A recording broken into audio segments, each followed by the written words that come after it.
Finally আজকে আমাকে আবার একটা ইন্ডাকশন কিনে আনতেই হলো।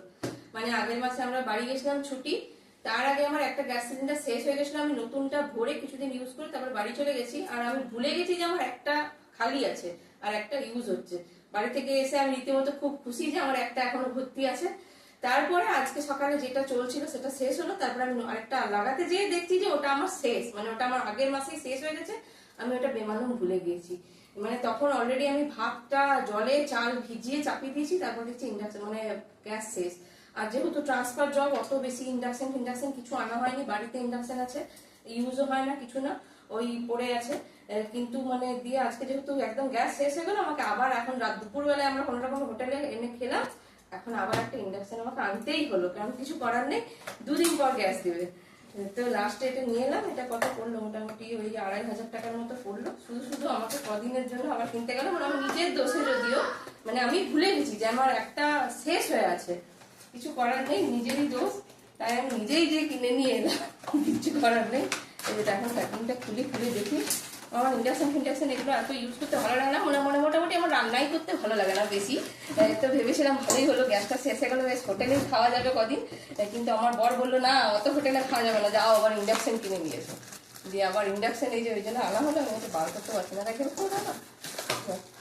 এবারে এটাকে নিয়ে আমি ওই সকালের ভেজানো চাল এবারে রাত্রেবেলা ভাত রান্না করবো, কিছু করার নেই, ওটাতে খেতে হবে। তো মানুষের একটু ছোট ভুলের জন্য কত কিছু ট্রাবল হয়ে যায়, কত মানে হ্যারাসমেন্ট হয়ে যায়, শুধু শুধু একটা খরচা হলো ফালতু। কারণ আমরা কিছুদিন পর আবার বাড়ি চলে যাব, মানে এখানে কলকাতাতে আর বেশি দিন নেই, তো শুধু শুধু আবার সেই আমাদেরকে প্যাকিং করে করে আবার নিয়ে যেতে হবে, তার জন্য আবার কদিনের জন্য মাত্র আমাকে আবার কিনতে হলো। এখন আমার বাড়িতে যা দেখলে বলবে তোমার মাথায় ছিট আছে, ঘর থেকে নিয়ে যাওনি, আবার ওখানে যে শুধু শুধু কিনলে মা দেখলেও বলবে যে তোর মাথায় কিছু থাকে না, যে গ্যাসটা শেষ হয়ে গেছে ওইটুকুও মাথায় থাকে না। যাই হোক, এটা ফিলিপসের নিলাম, ভালো, এটা ডবল আছে কয়েল, বললো ছোট বাসনও চাপানো যাবে, বড় বাসনও চাপানো যাবে, ঠিক আছে কোনো ব্যাপার না, কাজেই এসে যাবে, কাজে তো আসবেই।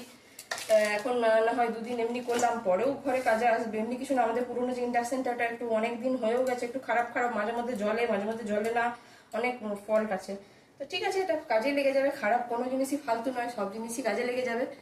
তো ঠিক আছে, আরেকটা এইরকম পাতিলাও নিয়ে এলাম। একটা পাতিলা আছে আমার অবশ্য ইন্ডাকশনের জন্যে, কিন্তু একটা ছোট, এটা ভালো লাগলো তাই নিয়ে এলাম, অন্য একটা পাশের দোকান থেকে সেটা একটা নিয়ে এলাম।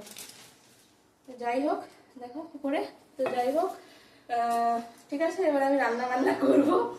তো তোমাদের যাদের যাদের গ্যাস আছে না শেষ হয়ে গেছে, ডাবল সিলিন্ডার থেকেও এরকম হ্যারাসমেন্ট না করতে হয়, তাই খেয়াল রাখবে যে আগে সিলিন্ডারটা 2-4 দিন আগের থেকে কিন্তু বুকিংটা করতে হচ্ছে। একদিনের সঙ্গে সঙ্গে আগে যেমন এখনই বললাম সঙ্গে সঙ্গে চলে এলো, ওটা একটু কদিন একটু হবে, আস্তে আস্তে নিশ্চয়ই দিন, মানে আরো 1 মাসের মধ্যে ঠিক হয়ে যাবে ব্যাপারটা। কিন্তু আপাতত এখন তো কদিন ব্যাপারটা আছে যে হট করে একদিনে পাওয়া যাচ্ছে না, তো সবাই একটু আগের থেকে 2-4 দিন আগের থেকে বুকিং করে নিও, আমার মতো না হয় ভুলে যে, কারণ আমার সব কাজই ভুলে যেয়ে আমার এরকম সব গন্ডগোল হয়, সব কাজে আমি ভুলে যাই দিয়ে গন্ডগোল হয়। তো যাই হোক, একটা নতুন জিনিস হলো, এটাও একটু খুশি লাগছে ওই জন্য। ঠিক আছে, গুড নাইট সবাইকে, এবার আমি রান্না করবো, টাটা, গুড নাইট।